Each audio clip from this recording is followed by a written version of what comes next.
Welcome in, everyone, to Game Day Live. I'm Joey Slattery. A big game on tap tonight here for the Winnipeg Bears. The Vancouver Bandits are in town, and they are looking to bridge the gap. It's not a big one. One-game lead right now for the Winnipeg Bears as they are trying to hold on to the top spot in the Western Conference. Around the league, Saskatoon in action tonight as well. They can clinch a playoff spot with the win, so it is a fun time to be a CEBL fan, and we're coming off a massive game on Sunday, a record-setting game. I mean, we're going to have Dave Crook on in just a second, my color analyst on the CEBL broadcast, but everybody thought the story was going to be Xavier Moon, and Moon having his big debut, long awaited. The anticipation was there, but there was another person that stole the show. Teddy Allen had 54 points. That has never been done in the CEBL before. Not only the 54 points being a record, but also the fact that no one has ever scored 50 points in the CEBL. There's been a ton of great players in this league.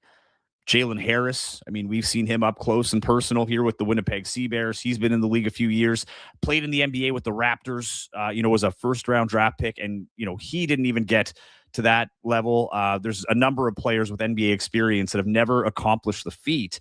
And Tyler Penner, stat guy Ty in here early. I love it. Turns out two people were in that effing cannon.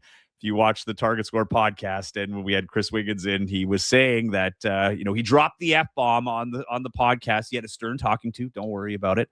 But he said when Moon plays, he's going to be shot out of an effing cannon, and he was. But he wasn't the only one. The other one shot out of a cannon on Sunday was Teddy Allen. I mean, Teddy. It's funny too with Teddy because when he's playing, it feels like he can. It's almost like he's either slow to start, and then he'll pick it up, or he'll have a strong start and he'll slow down. Like, he tends to score in bunches. And the game before, just to remind everybody, or the two games before, he had two rare games where he scored less than 20 points. So then he comes home and trying to get back on that track, and he did. And not only did he do it, he made up for the lack of scoring in the first two games, scoring 54 points. Had a chance to talk to him yesterday, and here's what he had to say about that game and what it was like to play, back home after having those tough games. Well, I just think with the game kind of being out of reach for them, and how early I had got to like 35, 40 or whatever, it was just like, I mean, I definitely knew at that point, but, my teammates just were feeding me, honestly. So it ended up working out. I've said before, I love playing in this gym. It's definitely the best gym in the league. And it's just, it was tough in some of those road games. I was just seeing a lot of attention. And I played a ton of minutes this year, so kind of was, I think I was a little fatigued just being on the road, and was definitely relishing the opportunity to be back in the home building.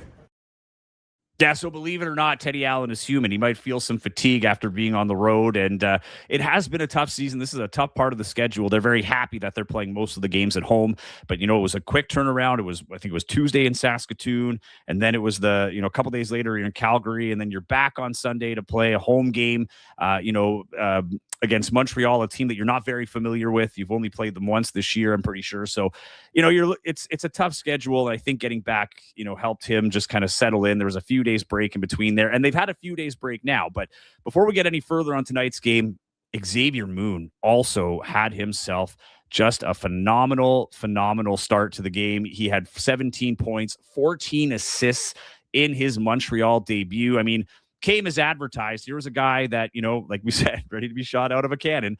And he was that. It was a long, arduous road to get here, but he was here. Here he is on how he felt about his debut. I mean, like you said, it was a long wait. So it kind of like a weight lifted off my shoulders. Trying to still get into my rhythm, get my legs under me, but I'm feeling pretty good going into tomorrow. I mean, that's what I do. I pretty much just came in doing my job. Trying to hit guys in the right spots, in the spots that they want the ball, and it kind of worked out for me. So I'm still trying to build chemistry with some of these guys, man. Try to learn their game, get them the ball where they want it. But I feel like I did a pretty decent job of that in the first game. Yeah, he did. I mean, it's tough. I know he's been practicing, but game speed is a totally different beast, and he's only got 4 more games. Right? We talked about the nick of time he got here. He can get those 5 games under his belt, but it's not just about getting into the playoffs. It's about getting into that game rhythm with his teammates, finding those spots, and building that chemistry. He was a great start, but it's only going to get tougher, particularly tonight. And we were noting that this was going to be a coexistence that could work. And I think we got a very good sign that it could work very well. Teddy Allen talked about, the 54 points and what effect Xavier Moon had on that, just being in the lineup and being able to contribute. Having a guy who can create for himself and others, and kind of makes my job easier.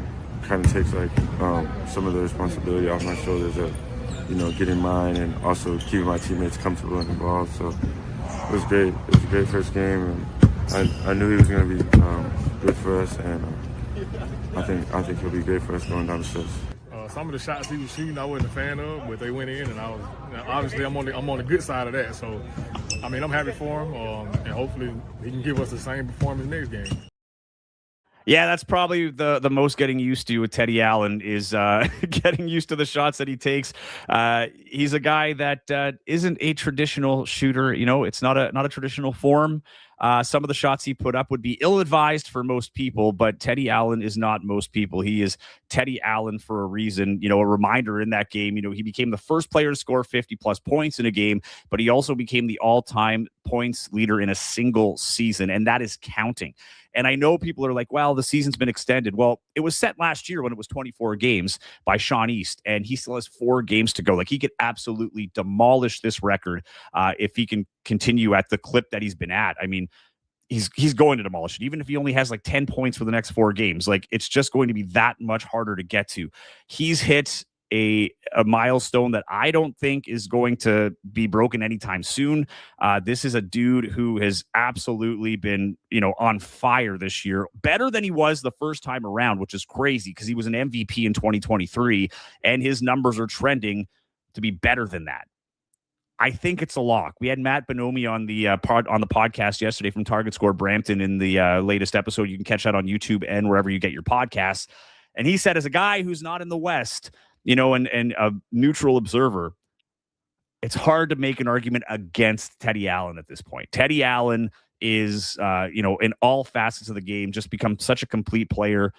Defensively, he's more than solid. I mean, in those highlights, and I'll bring them up in just a little bit, some of the defensive plays he made to create opportunities for himself, for teammates. I mean, he's been playing a full game, and it's awesome to see. We have more clips coming up, but I think this is time to bring in the man of the hour, our guest today, my co-host, I guess you could call him, on the broadcast. He's my color analyst on the CEBL broadcast for the local games on the CEBL Plus, CBC Gem, and CBC Sports YouTube, as well as the CEBL YouTube page. We're all over the place. You can't find us. You're not looking hard enough because you don't have to look very hard.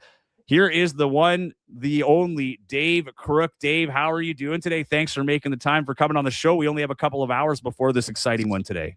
Yeah, it should be a great game tonight. Now, things are great. I was disappointed on the snacks in the green room, and then I realized I had to provide my own. So then it was, I'm the one to blame for that. So got to fuel yourself, eh? Yeah. Honestly, we could have used the extra fuel last game. Before we get too far into it, just we've had a few days to let it fester here and kind of process what happened. You've been around the game a long time, and one of the things that I keep saying to people, not that I've been hearing a lot of it, but I know there are some people thinking, 54 points is really, really good, but it's not like it's never been done before. I watched the NBA, and it happens a few times a season. But there's some major differences in FIBA. There's 2 less minutes per quarter, and one of those quarters, you don't know how long you have, and you're capped at the 9 points worth of possessions, essentially, in that fourth quarter. I mean, processing what you've seen, how do you put Teddy's performance into words? Well, I mean, it was crazy to watch. It was unbelievable. He was just so on fire, and he was so in the zone, and probably more in the zone than we've seen him in any game this season. But on top, I think at one point we were looking, he was shooting like 9 for 11 or 8 for 11 or something from the 3. But he also got, stuff on the break. He got stuff off the dribble. Like he really, really had an outstanding game. And like you said, the rules are a little different. The structure's different. And just think of the fact that, what is this, year 9 in the CBL and all the games have been played. And no one had really been close to the 50 barrier. Not only did he get to 50, he went to 54. Like he pushed it, broke the record by 8, I think. So yeah, it was a pretty amazing performance. The other, performance that we have to acknowledge was Xavier Moon.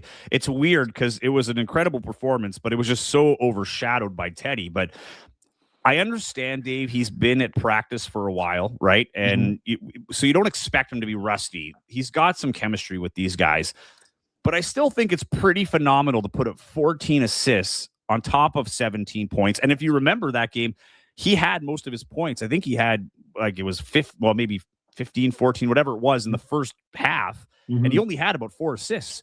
So he did most of the work on Teddy's second half, where Teddy as well only had 20 at halftime before he went off in the second half. But, he really picked up steam from a playmaking element of things.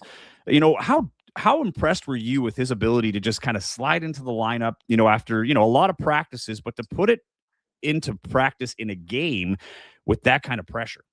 Okay, so for one thing, and this is not disrespecting Teddy Allen's 54 at all, but the reason Teddy got 54 is because Xavier Moon was on the floor, and Teddy's talked about it himself, right? I talked to Teddy after the game. We were walking out together. He was open. How many times did he have an open look?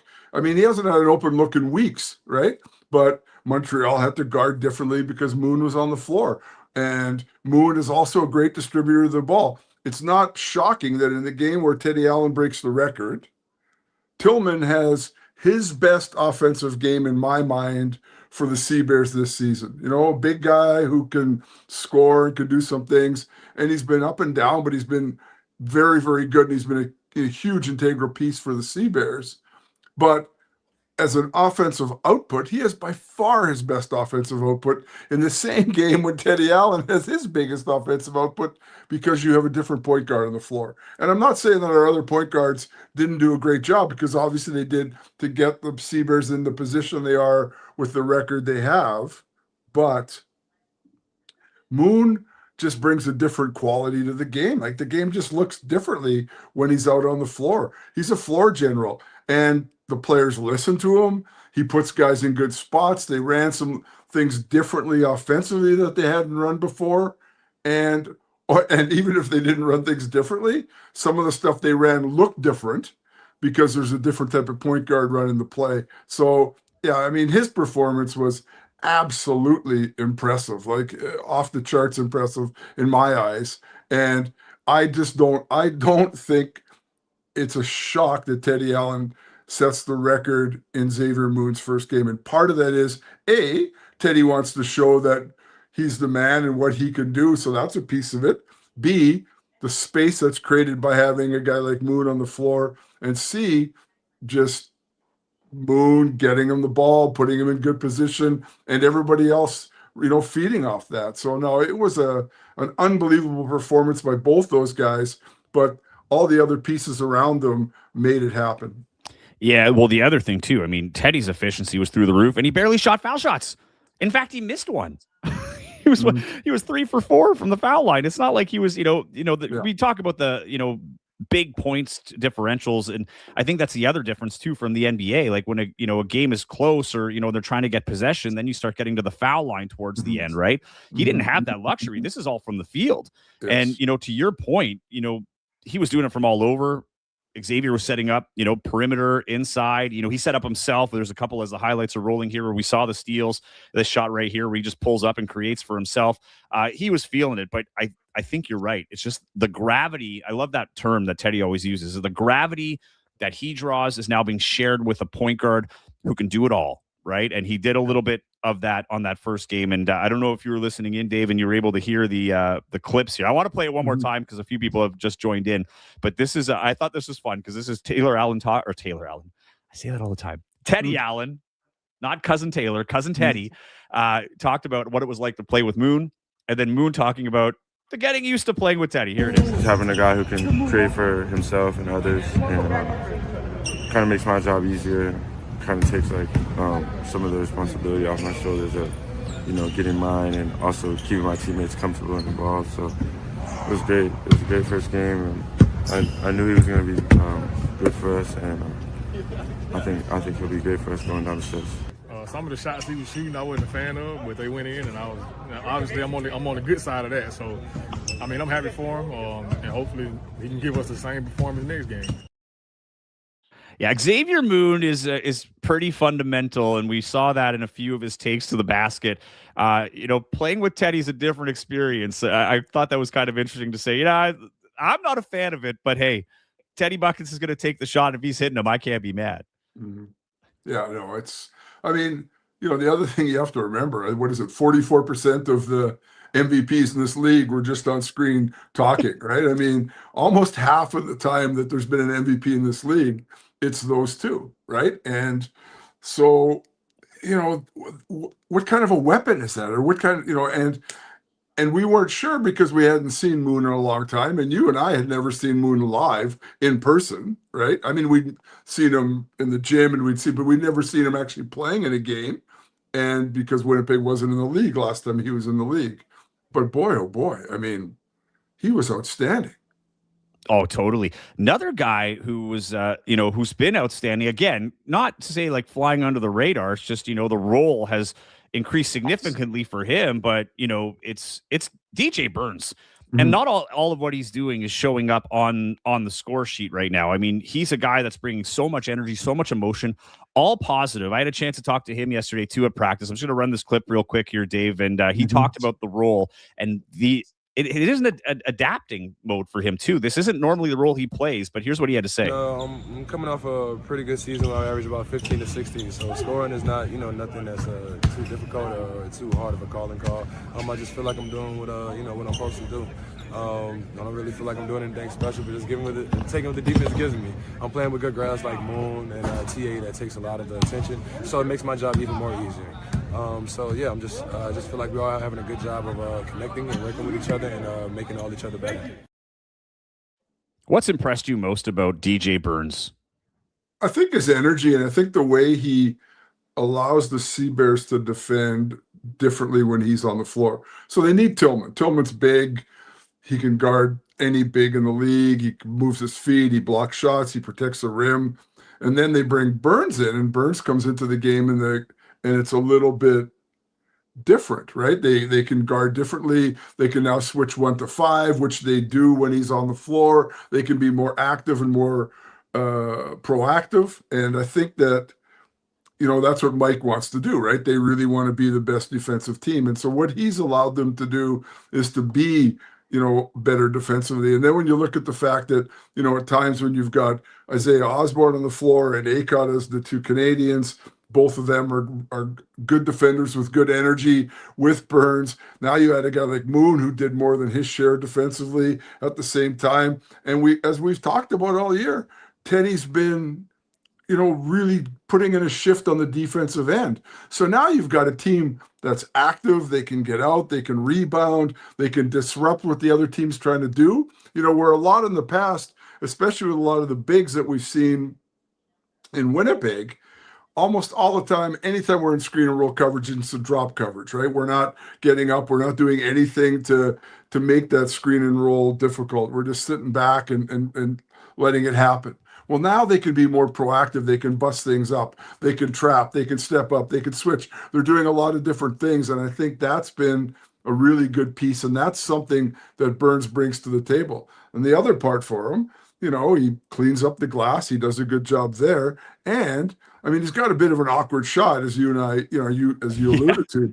But, again, in the game on Sunday, I mean, he didn't take a bad shot. And when I watched the game, the road games, I don't remember him really forcing up anything bad. And that's one thing I think that's great about both Tillman and Burns is the fact that, like, their egos are just so level. They just want to play. They want to contribute. They want to win. And it's not just talk. You can see it in how they play. So what ends up happening is those guys are only taking good shots. They're only taking shots that they're in position. They're usually open. Like, they're not forcing things up. They're not trying to be heroes. And, we've got guys who can be heroes. We don't need them to be heroes. We need them to do a lot of the dirty work and to do some of the other things and then make those plays. And for the most part, they've done that. And I think that's the difference. And that's the difference in the bigs. Our bigs are way more productive than they've ever been. And DJ Burns is not a big, but he's athletic and he's pretty long and he's pretty explosive. And, he really makes the Sea Bears better. Bit of a hybrid, right? Like, he, kind of play that swingman role where I feel like he's got the explosiveness. He could guard in the post. We've seen him in the post. He is very strong.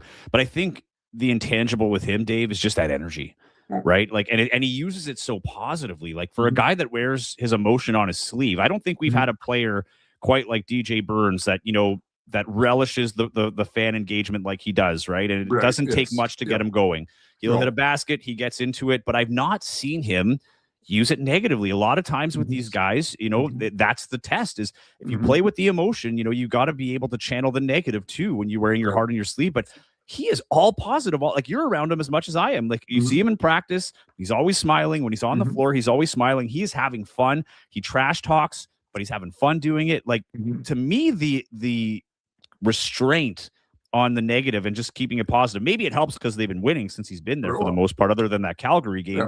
I mean, now he's got an elevated role that he's used to, averaging almost 16 points a game since Trayvon Scott left and 7 rebounds. As you mentioned, his field goal percentage has been great. But for me, it's that emotion and being able to be a positive force. I think 2 things. One is, you alluded to it, winning makes things easy, right? There's no question, right? When you're winning and you're playing well, you're not only you're confident, but you're happy, right? Which is good. It's easy to do. Our environment where they play, when they're winning, the crowd is into it. It's wonderful to play in front of a crowd.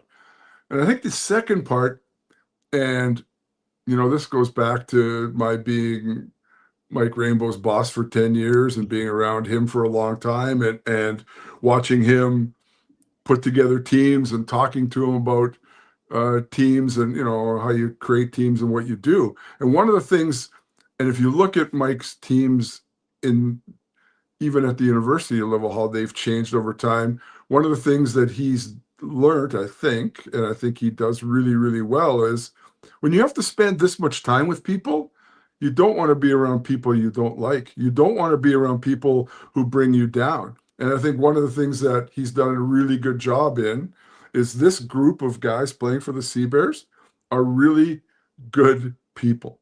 They are people that you would want to spend time with. And so what happens is they want to spend time with each other. They want to do things for each other. They want to play well and support each other.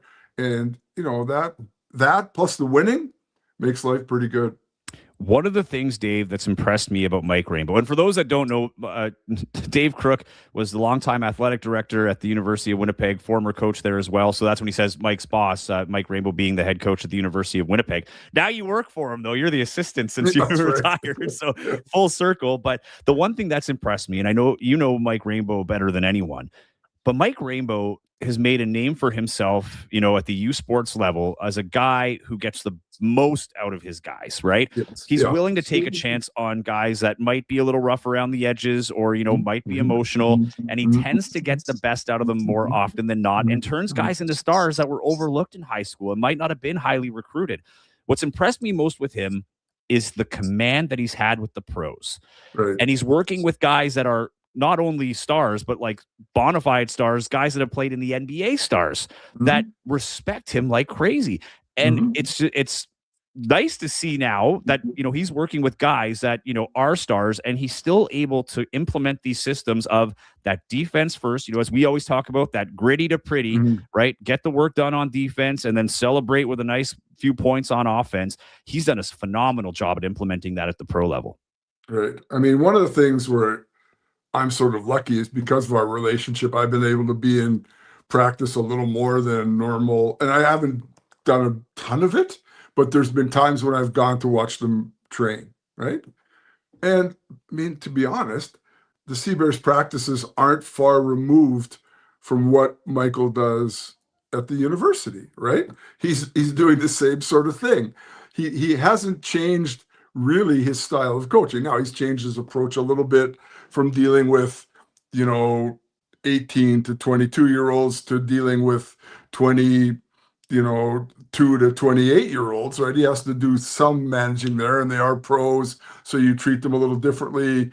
You have to, and the season is shorter, so there are, there's minor tweaks, but basically, he's doing the things that he does. And, and I've talked to you about it a number of times.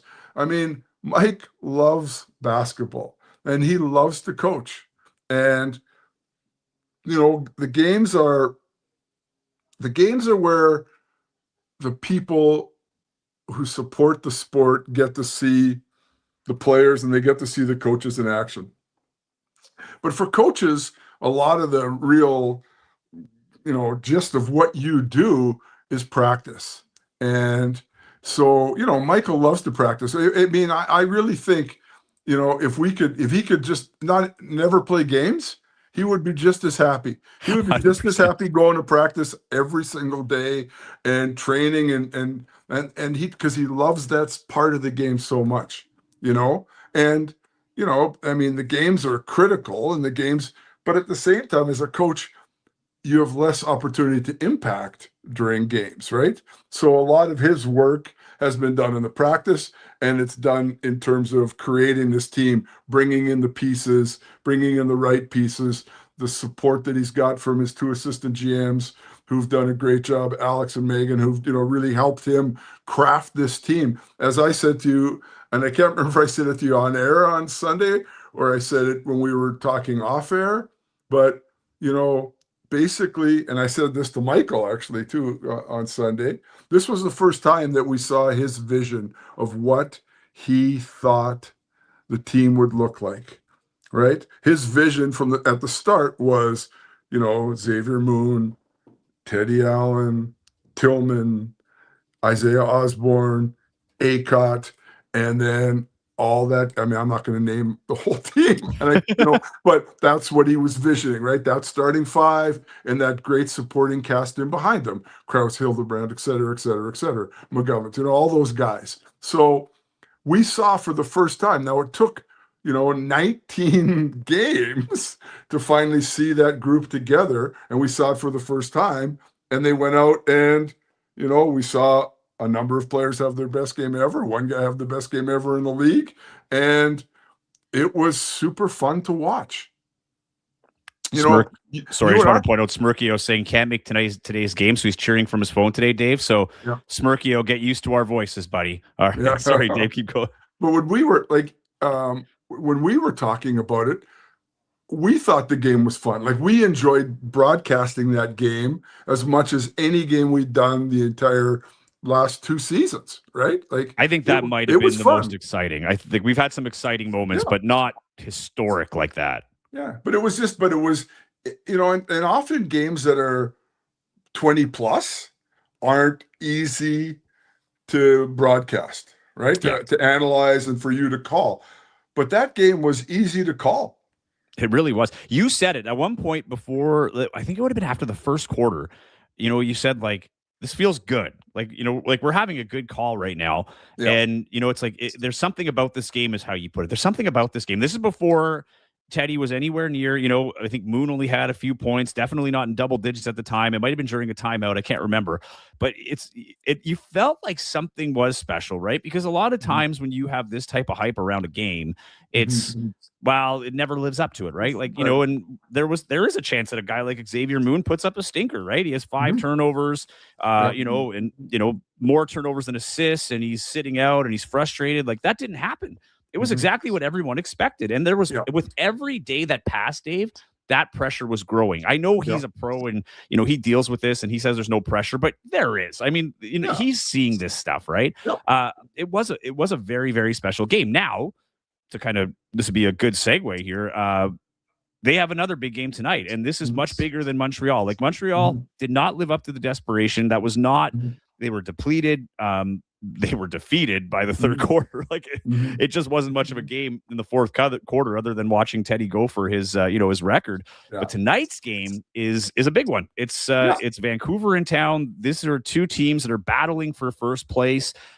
They've had their time. They've turned the page. Here's Mike Rainbow, your colleague, talking about that and just how great it was to have that game, and they've done some great things, but now they've got to turn the page because there's a challenge tonight. Yeah, I mean, I think we've moved on. I mean, obviously we were happy with the way we played the other night, and we had a little bit of rest to, get organized and prepare for Vancouver, and now we're on to our next task. I think the group as a whole has done a really good job all season of, focusing on what's right in front of us and not looking too far ahead, and certainly not taking too many times to look back, learning our lessons, and we understand what a big game Thursday is. Yeah, it is a big one. This is a team that every time, and I've said this time and time again on this show, on the podcast, this is not a league where you can get comfortable, Dave Crook. Sometimes it feels like you've strung together a few wins and things are going great, and it takes one loss, especially in this case where now they would come within a tie, essentially. Sure. Winnipeg would still have the tiebreaker unless Vancouver went off for a 40-point win. But, nonetheless, you can't get comfortable. As much as that was a great game and celebratory, that's not the championship. That is just a very nice moment on the grand scheme of things that you're trying to do. They've had some time, as you said. Mike likes to practice. They've had time to practice. They've had time to rest. They've had time to process everything.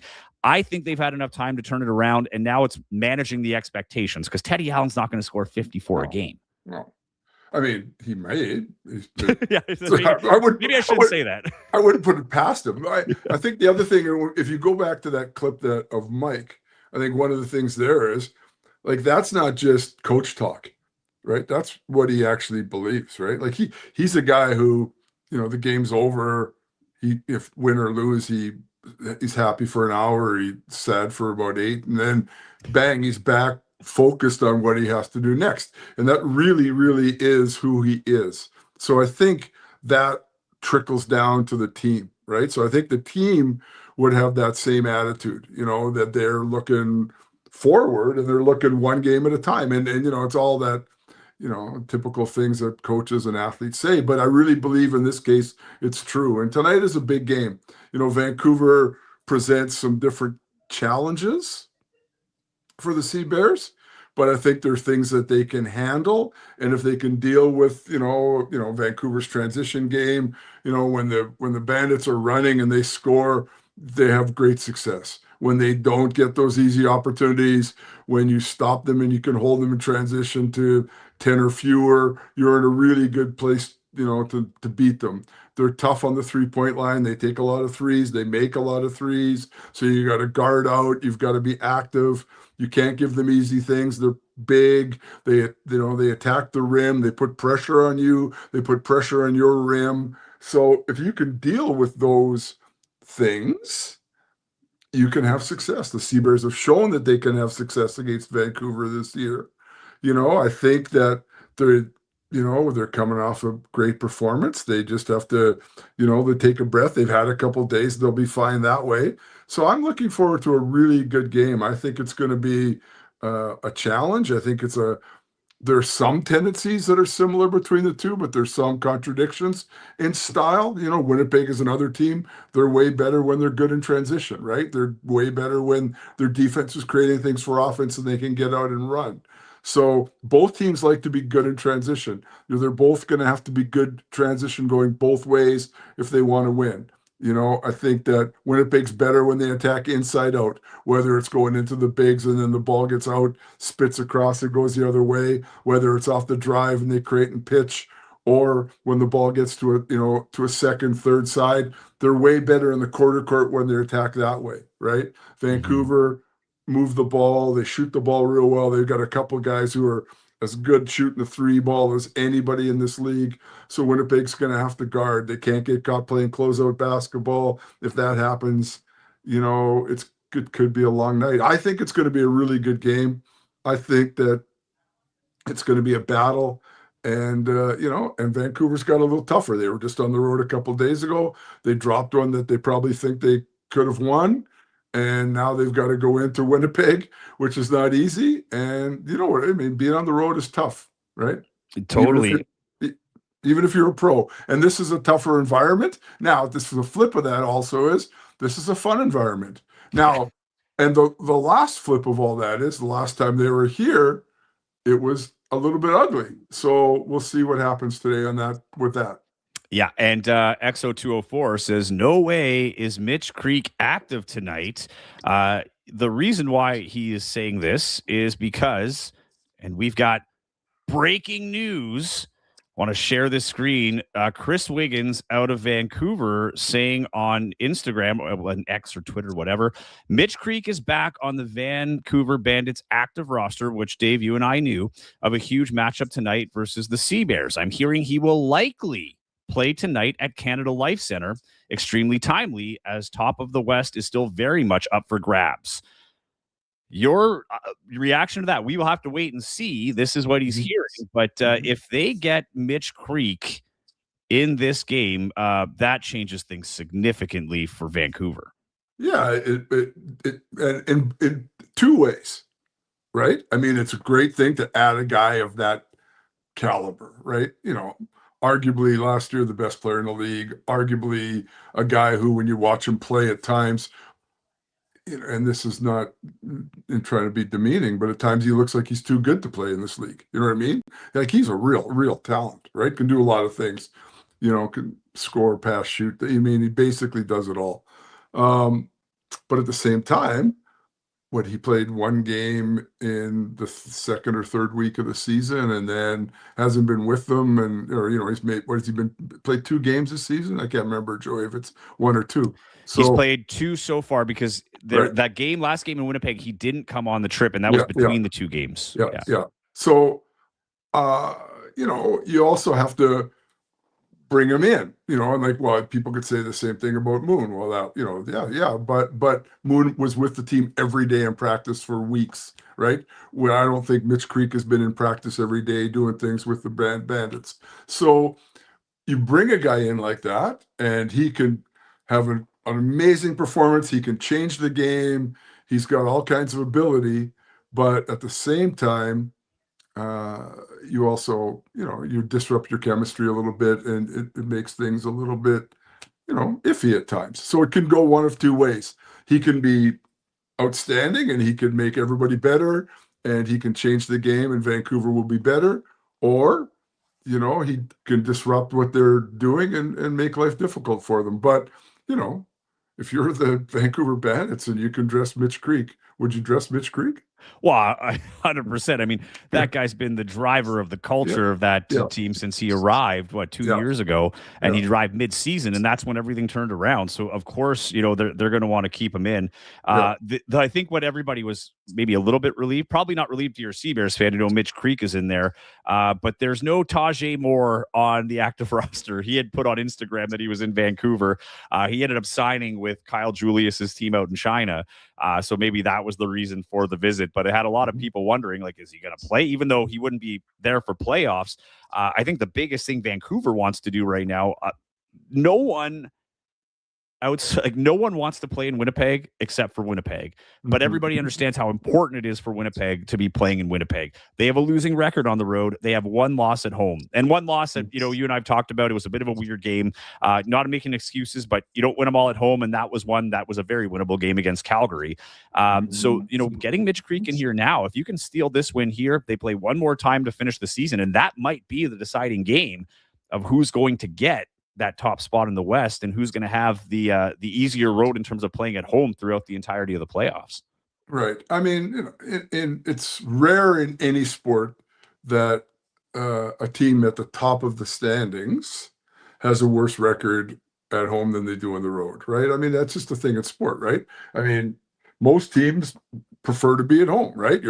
It's just easier. It's just it's an easier environment to play in. It's an environment you're more comfortable in. You're living at home. You're not traveling. All the things that go with it, right? So yeah, of course, Winnipeg wants to be here, and you know the little bit of a twist on that is this environment is just different than, you know, and there are some great environments in the league, and there's some great environments in the East and some great environments in the West, but I don't think there's an environment like this building right now. anywhere else in the CEBL. So it's different. So that's a real positive. Winnipeg's played there a bunch lately. They've trained there, so they're more comfortable there than they've ever been, and in many ways. So yeah, I think it's big. I think it's big if they can get that home playoff run. It would be massive for them, But I don't know. Like I'd love to see Mitch Creek tonight. I think it would be great. Same. Oh, Mitch Creek. Think about that. Mitch Creek. So you would have 3, 4, 5 of the last 7 years MVPs on the floor. Like that is the stardom of it. Like, it's almost unfortunate that we don't know for sure, right? That they didn't push this out that he was coming, because what a marketing opportunity that is. Like, all these recognizable names that have had massive impacts on the league. I would love to see these guys. John McTavish is asking, is Trey in the lineup tonight? Who comes out? I'm not sure. We'll find that out as we get closer to game time. But it's the import thing, right? That's why he sat out last game. Probably could use some rest. He was banged up from a few games earlier. They need to get Xavier Moon, and Xavier Moon is never going to be scratched, unless there's an injury. Let's just make that very, very clear. Yeah. They also need to get 5 games for Jelani Watson-Gale. And Dave, I think you and I could agree that Jelani's still finding his rhythm here. It's a bit of a tougher turn for him because he's coming from overseas and there's a time difference, and he's been bouncing around. I think tonight might be the night because he's had a few nights in the same time zone. Probably has a little bit of a rhythm. What do you expect from Jelani tonight if he's playing? He was so great the last time we saw him here, when he was the 6th man in the league. He's not a game changer in terms of like the Teddy Allen game changer, but what he is a guy who he puts a shift in defensively. He looks after the ball. He's a pass first point guard. He can guard. He works hard at the defensive end. He makes shots. Like he hasn't shot the ball particularly well this time, but he makes shots, and he makes shots at difficult points.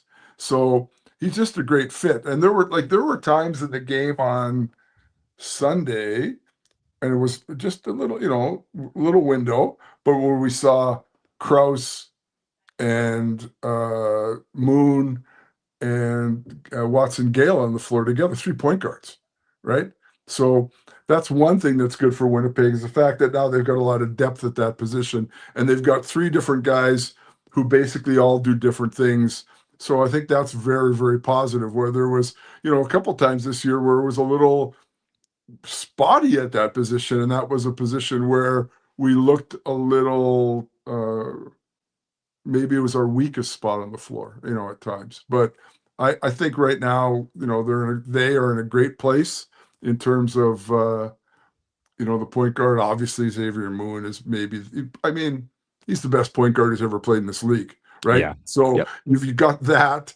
You've got McGovern. Trey was unbelievable for a lot of the year. Totally different type of guy, but he helped them rack up enough wins to be in first place. That's not so bad, right? So I think that, and Watson-Gale is a guy who, the year he was here, his first year, I thought he was maybe their second most important player in many ways. Closer. So they've got a lot at that back end or the front end, I guess, to run the offense, run the systems, get guys in line. I think they're in a great place that way. Like you said, I think he's had a little bit more time. He's been here for a little bit. He played here, but he hadn't played here for a few years. But his comfort level's got to be improving all the time, and being around the guys, being in that environment. I think he's only going to get better and better and better. Hard to make an argument there's a more elite small ball game like in the league other than outside of Winnipeg in terms of how great their guards are. And there's accolades to back it up. You've got Teddy, you've got Xavier Moon, who we talked about all the MVPs that they've had, scoring titles, assist titles, you name it. The other one is Jelani Watson-Gale was the 6th man of the year in 2023, right? And here's a guy that might get scratched, like depending on the matchups that come out. Like this is a luxury. It's tough to make those decisions if you're Mike Rainbow, but it's a luxury to have. Stat Guy Ty says Edmonton is the only team in the league with a better road record than home record thus far, but they're equal in losses with 2 more road games played. And the reason why I bring that up, Dave, is because, as we start looking at playoff matchups, Calgary's on the outside looking in, but I'm not counting them out. What they're doing right now and the wins that they pulled together, they're doing something special right now. I don't know if they could pull it off, but if they do, I don't think anybody wants to play them. I think that would be the hottest bottom seed to come into the CBL playoffs in at least recent memory. Are they? Go ahead. I was just going to say to you, have they arguably been the best team in the league in the last 3 weeks? I think they have been. I don't even think it's a doubt. I mean, and the other thing, and I talked about this on the podcast yesterday, most of those guys but one were not there for the 0-10 start. Right? So it's not theirs that they're carrying. So if you break it down in terms of mindset, they're looking at it like, no, we have a winning record, right? Like the current roster that we have, and Dave DeViro, so much credit to him for getting a few practices under his belt and what he's been able to turn around and get these guys to buy in. I mean, we'll spend a little time on Calgary before we get to the rest of it, but how tough is it to get a roster to buy in when they're coming in at 0-10? Well, it's funny because Dave and I are good friends. We've been friends for, I don't know, 40. I mean, I recruited Dave. I love this story. Out of high school. So when he was in high school, I actually recruited Dave to come to play for me at Mount A. So, I was waiting for him. I went to see him when they were in town the first time when we did the game. And, I was talking to guys, trying to see if somebody could get him. Dave finally comes out. He's in the coach's office on the phone with agents trying to get players right then, right? Like he just said to me, like, our roster isn't good enough and we have to change the roster. We've got to, make things happen. That's the only way we're going to get any better. And so he was actively, we're talking pre-game, he's actively pursuing to try to get players. Post-game, he's doing the same thing, but he's a great coach. Like he's one of the best coaches in this country. So it doesn't shock me that he's been able to do things, right? And the other thing about him is like he's not scared to deal with guys, right? And I think it's one of the things that separates him a little bit, right? So if guys aren't performing, guys aren't doing what he wants to do, it doesn't matter who they are. Like David deals with them, right? And I think that's been a real positive factor for that Calgary franchise. And I mean, he is, he's a pretty special coach. 100%. When he's coaching Ottawa U, he was up in Timmins, Ontario for our school's basketball camp. And he gave us our first real taste of what a university coach is. I still walk on eggshells around him, even though he's the nicest man you'll ever meet. But needless to say, Dave, I was not recruited by Ottawa U to play basketball. I think he made that very clear off the top. But no, Dave DeViro has been phenomenal. I look at even the contention that we saw with him and Ruggsy Miller-Moore, who's, a staple in Calgary, but he still has his respect because he lets guys they can have it out on the floor, off the floor, but then it's done. He doesn't seem like a guy that carries grudges. Right. Ruggsy Miller-Moore has said as much. He can be hard to play for because he's demanding, but he's demanding for a reason. Like that respect's there. He feels like I might not agree with him, but he's pushing me. Like everything is in the right place. There's nothing selfish with him. And I think that's rubbing off on that team. And we're seeing players that are stepping up, seeing more confidence, even though they're younger. So that's a team that I don't want to see in the playoffs if they were to make it. And if they are to make it, the way things are looking right now, that might be Winnipeg's first opponent. I just want to tie this all into the Edmonton thing. If it is Edmonton, who's also fighting right now, looks like for that final playoff spot, there's some ghosts of Edmonton in this building. Edmonton, and particularly in the playoffs, has done the impossible, quote unquote, so to speak, in this building. Thankfully, one of the guys that ended it for the Sea Bears a few years ago was Isaiah Osborne with the target score winner. He's now on the other side. So, I don't think you're worried about it if you're Winnipeg. There's so much change in the CBL, but I know fans are going to be like, all right, it's not looking so great. Can we just get the Mamba? Can we choose our opponent? Yeah, I mean, that'd be nice, but that's not the way. That's not the reality. No, I mean, hey, again, Jordan Baker, they've had a rough year. Jordan Baker's a great coach. Agreed. Never count his teams out. Yeah. So, it's going to be exciting here the last couple weeks, and what Winnipeg has to do is look after things, just create the easiest and best path for them, to try to get to the final. And the way to do that is to win at home, get the games here, and then play great basketball. And you finally have the roster that you wanted at the start of the year. You've got that roster together.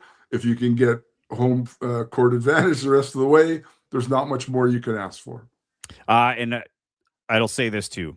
Edmonton had their legacy run last year at the end of the season where they had a 6-game win streak to sneak into the playoffs. They had a competitive game against Calgary, but they still lost that game. So just to show how difficult it is. And even though you have that momentum, when playoffs start, whatever you've done before that is done. And the best and worst part, depending on what side you're on of the CBL, up until that championship, it's a 1-game elimination. So all the team has to do is have one good game to beat the favorite, and the favorite has to go home with, a lot of thoughts on it. So regardless of who it is, this is all going to be new. Okay. Before I let you go, Dave, because I know you and I both have to get ready for this game. It's not easy to look this pretty, right? So we're going to give ourselves some time. But Matt Bonomi, our good buddy out in Brampton, the play-by-play out there, does an incredible job. One of the best play-by-play guys in our league. He's going to be all in tonight, and he's asking us, Dave, point predictions for Teddy and Xavier tonight. I'll let you go first. Do you have an idea of what you think they are capable of? I mean, Teddy's what, 30 plus? Like, he's probably mid 30s, 36, maybe a good number. I have no idea. I would say something there. Moon, last time he played in the league was about 21-6, I think was his average. Had 17 the other night. I could see him, around, I think 18 to 21 would be sort of a range there, right? Yep. And then we'll see where the chips fall. I mean, I think Osborne, did he score the other night? I don't even know if he scored. Osborne scored the target score winner, and that's it. Yeah. So he's our closer now. Yeah. But that was by far his least productive game, but it's hard for him in that position with Teddy's going for 50. He's not going to get as many looks. He might have a little bit more, maybe a little bit more production today. And it'll be interesting to see, like last week or Sunday, the other thing we saw was, and we've seen it often from the Bears, early touches for Tillman to try to get him going, even though he doesn't demand the ball. They like to get him some touches early. So I could see, some touches going that way. So I say mid 30s for Teddy. I say 18 to 20 probably for Moon would be my guess. You? I think Moon's going to hit 25 tonight. Okay. I think tonight's going to be his night to get some scoring. And a big reason why is if Mitch Creek is in the lineup, I think Mitch Creek's going to have a lot more face time with Teddy Allen. Mitch Creek is a versatile player. He's really good, but Xavier Moon is too elite of a point guard for Mitch Creek, I think, to take the role on that. I think Teddy's going to have a bit of a tougher time. He'll have more of the gravity, so to speak, and I think he's going to have a better scoring output than he did last game. Again, he had 14 points in that first game. I can see him going for 25. Teddy, I can see. I'm going to go high. I'm going to say he'll hit 30. But it won't be much more than that, I don't think. I think the everything's out on him. They know that if they snuff him out early, I think they're willing to live with Xavier Moon finding his groove, so to speak. But it's hard. It's a two-headed monster, as you've called it. And then even if you have those guys locked up, because they've got some good defenders too. I mean, Shamar Givens is no joke. He's a great defender on Vancouver. But if you're if you have those guys locked up, you still have to deal with Jeremiah Tillman Jr., who can not only score from the post, Dave, he can create from the post. Right. He's so versatile down there. You've got the guys like DJ Burns. We've seen, so like Simon Hildebrandt had 21 points one game, right? When Teddy was struggling a little bit. So they have options, but I think tonight Xavier is like, all right, Teddy was fed on this night. I got to get my shooting rhythm here. And it's not an ego thing. Yeah. I just think he's going to put up more shots to get his rhythm to make sure that when the playoffs come, there's no rust and he knows where his spots are on this court because they hope to play a lot here. Right. Well, I mean, if you're saying that they're going to put a little more attention on Teddy, I mean, I think that's a risk because I think if you open up the court for Moon, he's going to score and he's going to find other people. So my guess is that they actually, I mean, I don't know. I mean, here's another. I mean, I hate to do all this. I do this all the time. Rance Bremprong is a guy who I coached, right? He played for me. I don't think that Rands will change the way they defend to put so much attention. I mean, everybody puts attention on Teddy. Yep. But I think they understand that if they don't deal with Moon, they could be in a lot of problems. That's the problem is And we've seen it too, man. Like the other thing with Moon and the highlights, it's too hard because I don't know where it is in the highlights, but there are so many shots of him making that move. Like if you do put the attention on him, if he doesn't go off for 25 points, he might go off for 25 assists. You know what I mean? Like it's just like when the gravity does come his way, it takes a split second to make the right decision, not just a decision, the right decision. So that's what I mean. It's like, so if you do that, great. But it's going to be a real elite schematics because that's what it's going to take. Like, I don't think it's just like narrowing this guy, shutting this guy down. It's shutting down the lanes and making sure that the priority lanes are closed off and hoping that the third option is not available or, is not going to be the toughest shot possible. I just think with Teddy Allen, if he gets going, it's going to be Mitch Creek and maybe it's like a box one type deal. We're just going to, face guard one of those two guys and live with the rest. But it's, I imagine Dave will probably see numerous defensive looks out there from Vancouver tonight because there's not a lot of tape on Winnipeg based on last game because, again, a lot of times, a lot of those were transition points that you can't really, develop your defenses on when they're getting their points started at the defensive end. Yeah, and I think that's the key. Like I said, transition for both teams, offensively critical, but then the flip of that is both of them have to be good defensively because both of these teams are much, much, much more effective when they're scoring on the break. 100%. Any final thoughts before I let you go, Dave Crook? Oh, no, just thanks for having me on. I hope it was enjoyable and, what the heck. It's always enjoyable. I'm glad you were able to do this here. It's always fun when we get the play-by-play team together outside or off court. So fun to have you on here, my friend. I'll see you in a couple hours. So, enjoy yourself. Get your nap in, and we'll see you soon. Okay, see you. All right, see ya. That was Dave Crook, our color analyst for the CBL Sea Bears broadcast on CBL Plus, CBC Sports. What else are we on? YouTube, all over the place. Honestly, not a better basketball mind to have on here. He is not only an encyclopedia. You've heard him, like, you name a coach, he knows him. Like, this guy's been in the coaching realm for so long. It's such a small, tight-knit community, and he knows the game so well. It's such a pleasure to call games with him because he's not only a pro as a coach, he is a pro as a color analyst, one of the best we have in this league, if not the best we have in this league. His national games under his belt, one of the GOATs, so to speak, and he makes me sound a little better every game, and I appreciate that. For those who just tuned in late, big game tonight for the Sea Bears. They take on the Vancouver Bandits, who are trying to stay in this fight for first place. I wanted to bring up, where's that one comment? Because, of course, Chris Wiggins wants his due. Another wig bomb. Okay, Chris, we got you on here. No, I appreciate you, Wiggins. Thanks for that. Doing the digging. He's working like triple duty today. He wanted to come on the show. He wasn't able to make it because of work. Might pop on the post-game show, but probably going to be tough too. But we love you, Chris Wiggins. Thanks for that. And I think Sea Bears fans are mixed about your wig bomb. You probably haven't made a lot of fans like Matt Bonomi did last night. A ton of Sea Bears fans loving that guy now because he was talking up the Sea Bears, through the roof. But appreciate you, Wiggy. Thanks for that. Again, catch the game tonight. CEBL Plus, CBC Sports YouTube, CEBL YouTube. You can catch the game on CBL Plus, the app. I have not watched a game on the app in a long time, but YouTube's probably the easiest way to get it. And of course, shortly after the game, I can't give you an exact time, so have your notifications on. If you haven't already, make sure that you're liking and you're subscribing to this channel. Have those notifications on so that we know that that it's coming up, and you'll get the alert that it's on and that it's started. And we'd love to have you aboard for the post-game show as well. We'll get hopefully one of the boys from Vancouver to come on to break it all down for us. But nonetheless, very excited to get that thing started tonight. Hopefully we will have a good game tonight. That's all I'm hoping for. It would be awesome, and hope to see you out there. Tune into the post-game show, like, subscribe, get those notifications on. We will see you tonight. Enjoy the game. We'll see you on the broadcast if you're not at CLC. See ya.